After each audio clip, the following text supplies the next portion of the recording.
Helmet వాడకంపై ప్రజల్లో అవగాహన పెంచేందుకు అనంతపురం జిల్లా ఎస్పీ జగదీష్ ఆధ్వర్యంలో భారీ బైక్ ర్యాలీ చేపట్టారు.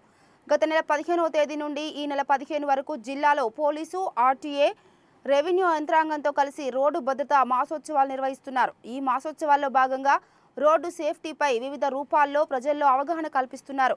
హెల్మెట్ ధరించడం వల్ల కలిగే ఉపయోగాల గురించి, హెల్మెట్ ధరించకపోవడం వల్ల కలిగే అనర్థాల గురించి ప్రజలకు అవగాహన కలిగించేందుకు ర్యాలీ నిర్వహించారు.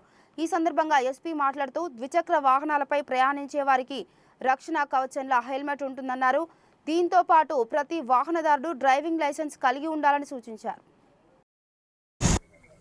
లాస్ట్ 1 మంత్ నుంచి లాస్ట్ మంత్ 15th నుంచి ఈ మంత్ 15 దాకా రోడ్ సేఫ్టీ మంత్ ని అబ్జర్వ్ చేయడం జరిగింది.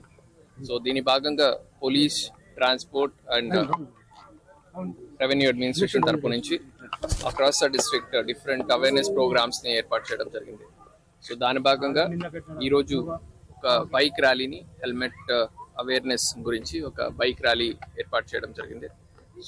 మీకు అందరికీ తెలుసు, గత 1 yearలో మనం చూసినట్టయితే ఆల్మోస్ట్ మోర్ దెన్ 300 డెత్స్ వరకు, ఆల్మోస్ట్ 250 to 280 వరకు ఇంజూర్డ్ పర్సన్స్ మన జిల్లాలోనే ఉన్నారు.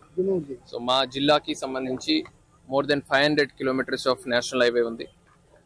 అలాగే సిమిలర్ గా యాక్సిడెంట్స్ కూడా ఎక్కువ జరుగుతున్నాయి. దాని గురించి బ్లాక్ స్పాట్స్ లో విజిట్ చేసి అక్కడ డిఫరెంట్ కరెక్టివ్ మెజర్స్ తీసుకోవడం ఉండొచ్చు, ఎన్ఫోర్స్మెంట్ సంబంధించి స్ట్రెంథన్ చేయడం ఉండొచ్చు, ఇంప్రూవ్ చేయడం ఉండొచ్చు, లేదంటే పబ్లిక్ లో రోడ్ సేఫ్టీ సంబంధించిన అవేర్నెస్ పెంచడం ఉండొచ్చు. ఇలాగ డిఫరెంట్ కైండ్ ఆఫ్ యాక్టివిటీస్ మనము ఏర్పాటు చేయడం జరిగింది. దీని భాగంగా 2 wheelers మనం చూసినట్టయితే మాక్సిమం డెత్స్ 2 wheelers లోనే జరుగుతున్నాయి, that without wearing helmet. Helmet wearing అనేది చాలా ఇంపార్టెంట్ ఆస్పెక్ట్ అవుతుంది. Because more than 50% of the deaths మనకు 2 wheelers తోనే జరుగుతున్నాయి. దాంట్లో కూడా హెల్మెట్ వేసుకోకుండా ఉన్న కేసెస్లోనే. In order to raise awareness about that మనం ఈరోజు హెల్మెట్ సంబంధించి ఒక 2 wheeler ర్యాలీ కండక్ట్ చేయడం జరుగుతుంది.